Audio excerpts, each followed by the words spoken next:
HS 3.7, quick summary of the liver and biliary system that we've done so far. First of all, we looked at the anatomy, looked at the blood supply, hepatic vein and hepatic artery supplying it, hepatic portal vein and hepatic artery supplying it, hepatic vein draining it. Looked at the liver structure, so with the central vein and the sinusoids going in, the bile canaliculus coming out, and the vessels having a squamous epithelium, whereas the bile duct having a cuboidal epithelium. Took a closer look at the sinusoids with the Kupffer cells in the middle and the space of Dis to allow absorption, as well as the Ito cells for fat storage. Then had a look at the hepatocytes themselves and the fact that they have different domains, they're polarized, and their function is metabolically active. So they've got smooth endoplasmic reticulum, they've got mitochondria. You can look at the liver in different ways, looking at the function of it. Classic hepatic lobule, portal acinus, and the different zones as a result of that, with zone 1 getting more oxygen than zone 3. Then we looked at the sort of overall liver functions: metabolism, protein hormone and synthesis, fat, cholesterol synthesis, detoxification, bile salts, immunological function. Looked at the effects of glucose in the body,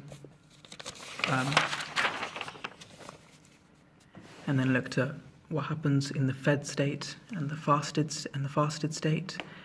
The fact that muscles don't have glucose 6-phosphatase, so they can't do glycogenolysis. Instead, they do gluconeogenesis. Ketogenesis produces ketones, which can be used by the tissues to spare glucose for the brain. In terms of fat, the liver uptakes fats and does reesterification to store them as triglycerides. Non-alcoholic fatty liver disease is quite important. Obesity, insulin resistance. It's just this whole step of things. It causes steatosis, NASH, fibrosis, and then cirrhosis. It can be also caused by alcohol or viral hepatitis, and then it can lead to complications.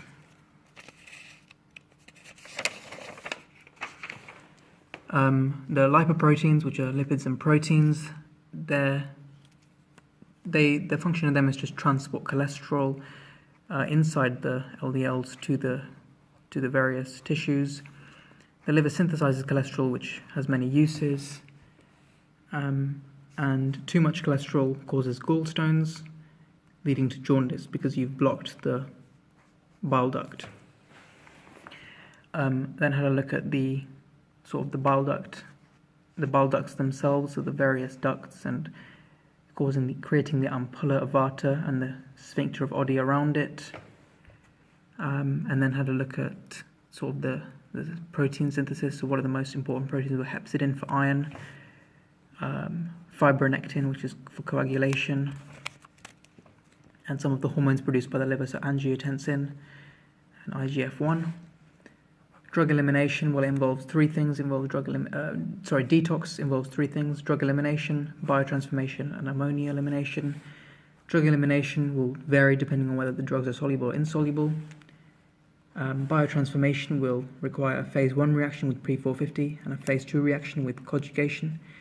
Overall result is to reduce toxicity. Estrogen is a hormone that can accumulate in males to cause gynecomastia, which is large breasts. Ammonia needs to be eliminated. Ammonia is produced as a byproduct of muscle catabolism, and 95% of it is detoxified by conversion to urea and renally excreted. Some of it is incorporated to glutamine. If you get liver disease, you can get an accumulation of ammonia, leading to hepatic encephalopathy, liver flapping hands. Cholesterol is converted to bile acids and then to bile salts. If you don't have bile salts, you won't be able to absorb fats. Bile salts are better than bile acid. Bile acid is useful for absorption of fats and therefore fat-soluble vitamins. Bile is released in the different phases. Cholecystokinin is very important for bile acid release because it causes gallbladder contraction and sphincter body relaxation to cause bile acid release. And the bile acids which are released allow fat absorption, 10% secreted, lost in feces, 90% enter the enterohepatic circulation.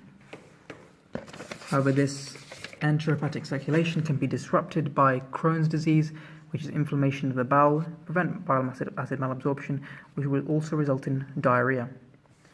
Finally, we looked at Kupffer cells. Kupffer cells have, which are in the sinuses, they have the immune function. So what Kupffer cells do is they remove toxins, they produce cytokines, they recognize foreign antigens, and most importantly, the Kupffer cells do phagocytosis of red blood cells for breakdown of hemoglobin into biliverdin and then bilirubin.